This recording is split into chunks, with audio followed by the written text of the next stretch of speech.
for now, we're not going to bother with any of this other stuff. Actually, I think there's one thing I will bother with, and that is existing. I'm going to create a filter where I'm going to say we want to filter out anything that is existing. So add a row. And how do we determine what is existing? Let's save this. Go into the model and quickly create something that is existing. A piece of concrete. I'm going to say put it in like that. Let's make this in front 1 meter high. And bring this in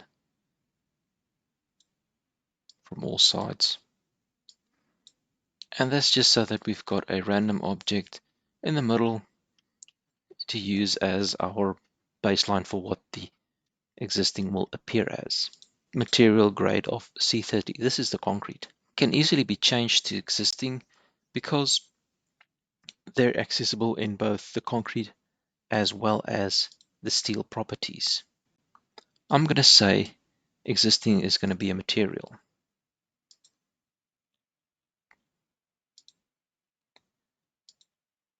So let's head on over to miscellaneous and grab the existing material and modify. So now our piece of concrete is existing. We could also go grab one of the columns and change just that one column into existing. Opening the drawing back up.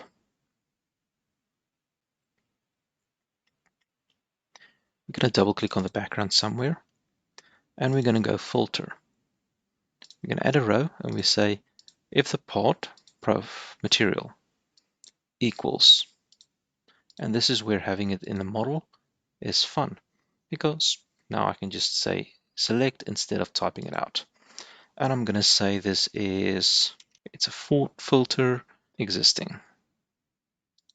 And if I modify, only the existing will show, and therefore I know it works. So new filter, modify, because we really don't want to see just that. As well as the part,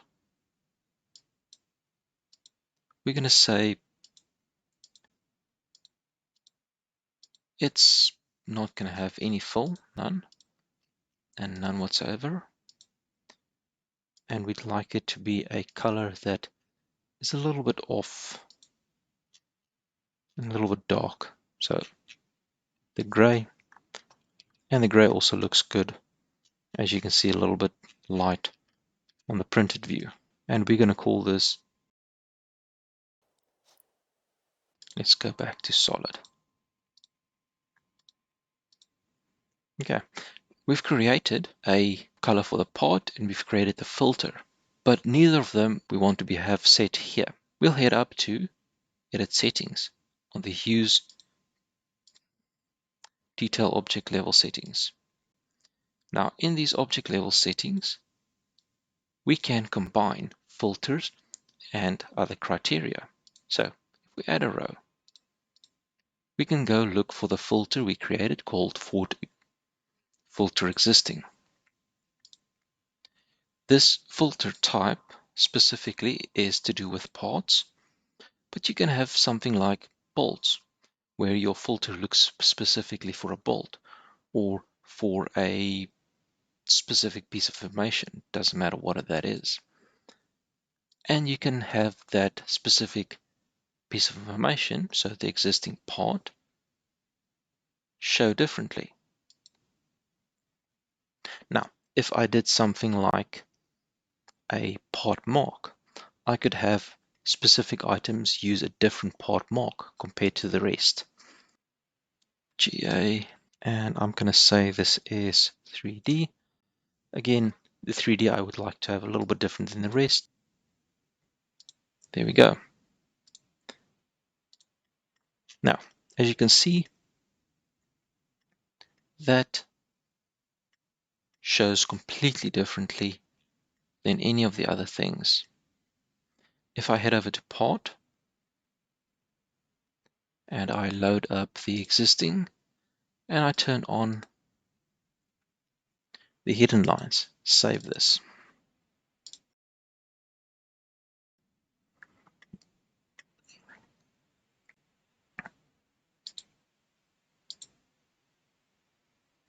Here we go. You just need to regen it. It takes a little bit of fiddling, or you could reopen the drawing. Let's see. This does look terrible.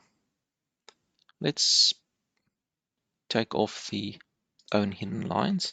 Just have hidden lines on. And let's go change this to be the same dark color.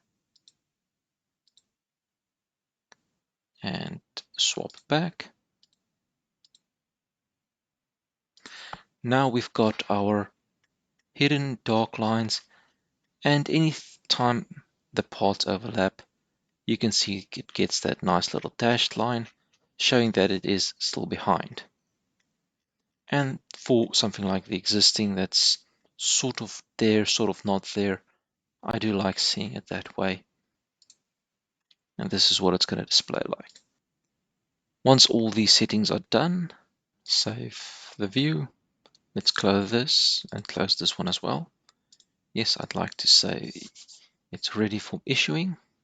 Now, if we open up our drawing list to the side, pick a view that we like, that'll be good for this one.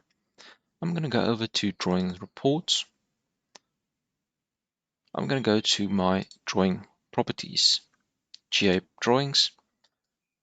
Over here, these are the drawings settings that are set at the moment, and that's the standard one.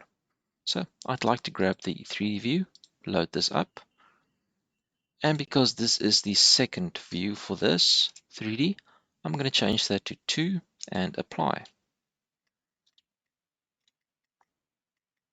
Get that view nice. Now I will go to create a GA drawing. I'm going to say grab the 3D view that I'm currently on, open this drawing and create. This will now create a view using the settings I just loaded and applied. And as you can see, it's showing me the existing exactly as I wanted it. It's showing this all exactly as I've set it. It's a little bit big, but that's fine. We can easily adjust the size afterwards to be what we need it to be. Excellent. That's it from me. Hope you enjoyed, hope you learned something, and I'll catch you all next time.